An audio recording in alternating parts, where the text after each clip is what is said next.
Glória, Filho e Glória, Espírito Santo de Deus, que vai nos dar a palavra hoje, está em Filipenses 2, no versículo 6 e 7, que diz assim: o qual, sendo em forma de Deus, não considerou ser igual a Deus, antes despojou-se de si mesmo, tornando a forma de servo, sendo feito semelhante aos homens.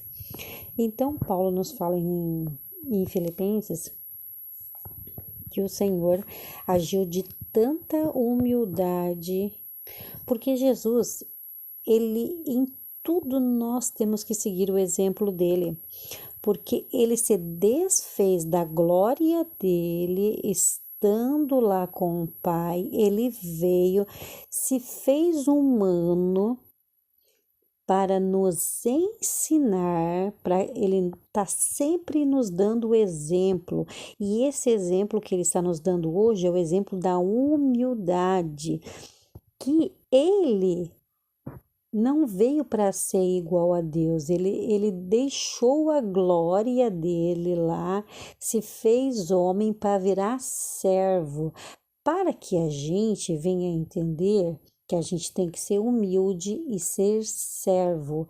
Isso não é para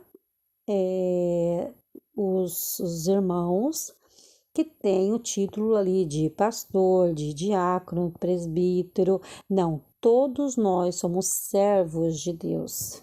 O Senhor está dizendo, todos nós temos que agir com humildade, por mais que a gente tenha aquele título de pastor, aí que nós temos que ser mais humilde e servir ao próximo, porque Jesus dá o exemplo, eu sou o pastor e eu vim para servir vocês. Então, Jesus, que era o próprio Deus, em momento nenhum ele usou da glória dele, de forma alguma.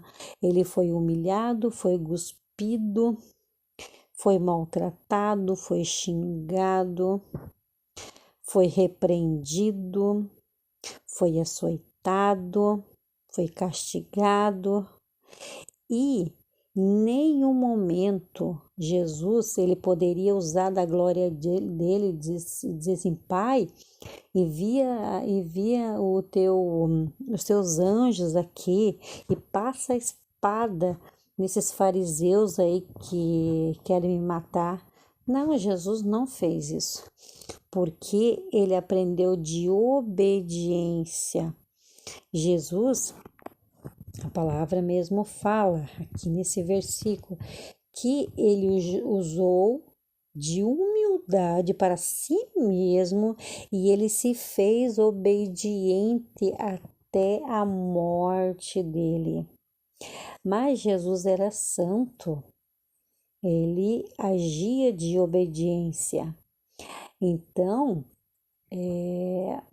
ele se fez carne e ele teve que aprender, não que ele, como eu disse, ele deixou a glória dele lá, ele nasceu de uma mãe, era bebezinho e foi crescendo e foi obedecendo o pai e a mãe terreno, mas foi aprendendo a obedecer a Deus, ele foi aprendendo, o Senhor Deus Pai foi ensinando, foi colocando na mente dele, foi ensinando, ele não aprendeu desde quando ele nasceu de bebezinho, ele não nasceu com toda a sabedoria e discernimento. Ele se desfez da glória e viveu como a vida de um ser humano normal. Nasceu como um bebezinho, foi aprendendo a andar, foi aprendendo a falar, foi aprendendo a escrever, e à medida que foi passando, Deus Pai foi ensinando ele. Então ele foi aprendendo e foi aprendendo a ser obediente também. E assim, com certeza, com o pai e a mãe terreno dele, que era Maria e José, ele também era obediente a ele, sim. Mas isso nós vemos a humildade do Senhor. que ele veio para nos dar o exemplo da humildade, que sejamos todos humildes como Jesus.